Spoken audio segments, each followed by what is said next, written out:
বাংলাদেশের অন্যতম প্রাচীন মসজিদ, প্রাচীন বাংলার রাজধানী গৌড় নগরীর উপকণ্ঠে পিরোজপুর গ্রামে এই স্থাপনাটি নির্মিত হয়েছিল, যা বর্তমানে বাংলাদেশের রাজশাহী বিভাগের চাঁপাইনবাবগঞ্জ জেলার শিবগঞ্জ থানার অধীনে পড়েছে।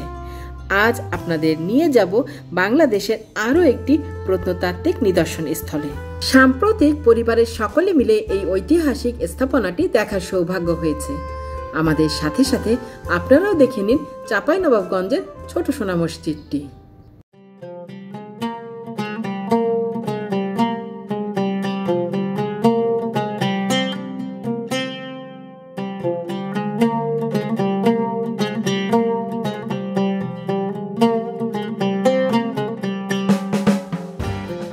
ছোট সোনা মসজিদে পুরুষের পাশাপাশি মহিলাদের নামাজ পড়ারও সুবন্দোবস্ত রয়েছে।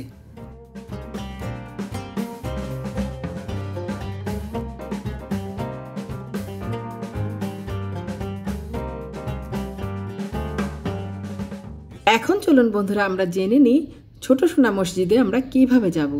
ঢাকা থেকে চাঁপাইনবাবগঞ্জের দূরত্ব প্রায় 302 কিলোমিটার, আর রাজশাহী হয়ে চাঁপাইনবাবগঞ্জের দূরত্ব 319 কিলোমিটার।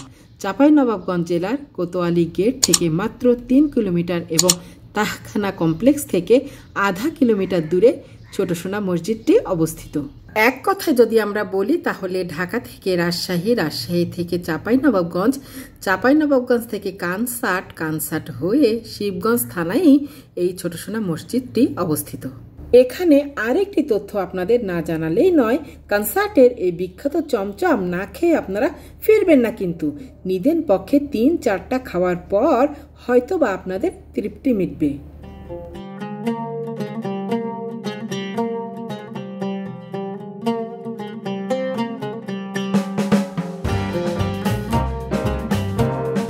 বাচ্চাদের নিয়ে ছোট সোনা মসজিদের বিভিন্ন স্থান ঘুরে দেখার চেষ্টা করছি, আর সেই সাথে কিছু তথ্য জানারও চেষ্টা করছি। এই মসজিদটি নির্মাণ করেছিলেন বাদশাহ আলাউদ্দিন হোসেন শাহ। নির্মাণকাল 1493 থেকে 1519 খ্রিস্টাব্দ। এটা হচ্ছে স্যার ছোট সোনা মসজিদ, ঐতিহাসিক ছোট সোনা মসজিদ। ছোট সোনা মসজিদ স্যার বড় সোনা মসজিদ ইন্ডিয়ার মধ্যে পড়েছে, আর আমাদের বাংলাদেশে এইটা পড়েছে। কত দূরে এখান থেকে ইন্ডিয়াতে? 0.5 স্যার 12 কিলোমিটার। আর এটি স্যার তৈরি করে বাদশাহ আলাউদ্দিন হোসেন শাহ 1493 থেকে 1519 খ্রিস্টাব্দে এই মসজিদের নির্মাণ। 1493 থেকে 1519।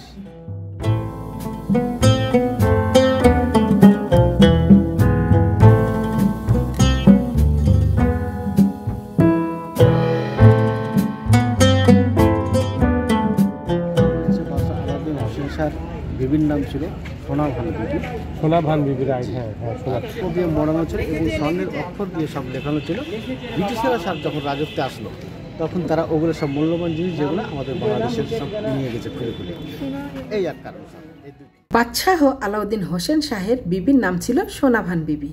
ওনার স্ত্রীর নামানুসারেই এই মসজিদের নামকরণ করা হয় সোনা মসজিদ। সোনা মসজিদ নামকরণের অনেকগুলো ভিন্ন মতের মধ্যে এটিও একটি। স্বর্ণের অক্ষর এবং বিভিন্ন মণিমুক্তা দিয়ে লেখা হয়েছিল সোনা মসজিদ নামটি। ব্রিটিশরা রাজত্বে আসার পর মূল্যবান জিনিসগুলো সব খুলে নিয়ে যাওয়া হয়। এটি স্যার 1897 সালে, তখন তো স্যার এটা গৌড় রাজ্য ছিল। এই গৌড় রাজ্যটা স্যার 1897 সালে ভূমিকম্পে ধ্বংস হয়।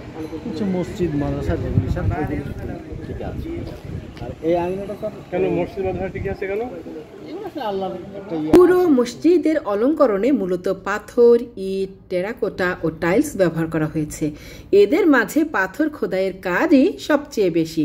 মসজিদের সম্মুখভাগ, দরজা প্রভৃতি অংশে পাথরের উপর অত্যন্ত মিহি কাজ রয়েছে, যেখানে লতাপাতা, গোলাপ ফুল, ঝুলন্ত শিকল, ঘণ্টা ইত্যাদি খোদাই করা আছে। মসজিদের অভ্যন্তরের 8টি স্তম্ভ ও চারপাশের দেওয়ালের উপর তৈরি হয়েছে মসজিদের 15টি গম্বুজ। মাঝের মেহরাব ও পূর্ব দেওয়ালের মাঝের দরজার মধ্যবর্তী অংশে ছাদের উপর যে গম্বুজগুলো রয়েছে সেগুলো বাংলা চৌচালা গম্বুজ। এদের দুপাশে দু সারিতে 3টি করে মোট 12টি গম্বুজ রয়েছে। এ মসজিদের অন্যতম বৈশিষ্ট্য হলো বাইরের যে কোনো পাশ থেকে তাকালে কেবল 5টি গম্বুজ দেখা যায়, পেছনের গম্বুজগুলো দৃষ্টিগোচর হয় না। মসজিদের এই অংশটি দেখলেই বোঝা যায় মসজিদের ভেতরের অংশ ইট চুন সুরকি দিয়ে নির্মিত হলেও বাইরের অংশ পাথর দিয়ে আস্তরণ করা।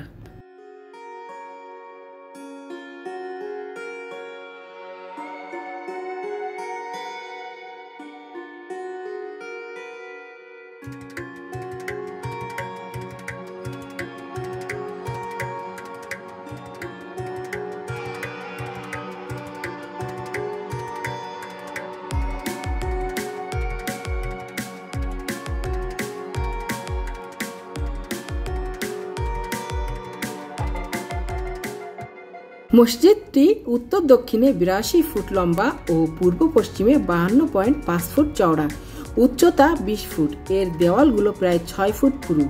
দেওয়ালগুলো ইটের, কিন্তু মসজিদের ভেতরে ও বাইরে এরা পাথর দিয়ে ঢাকা। তবে ভেতরে দেওয়ালে যেখানে খিলানের কাজ শুরু হয়েছে সেখানে পাথরের কাজ শেষ হয়েছে। মসজিদের খিলান ও গম্বুজগুলো ইটের তৈরি।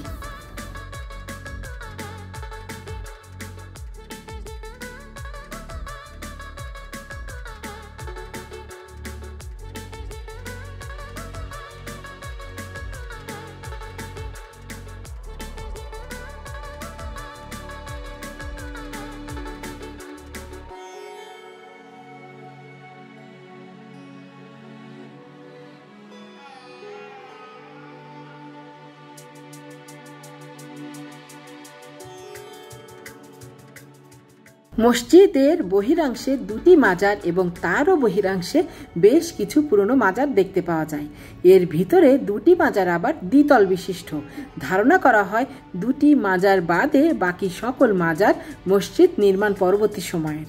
এর ভিতরে দ্বিতল বিশিষ্ট মাজারদ্বয় বেশ রহস্যময়। পরবর্তী এপিসোডে সোনা মসজিদের বহিরাংশের এই রহস্যময় মাজার নিয়েও বিস্তারিত আলোচনা করব।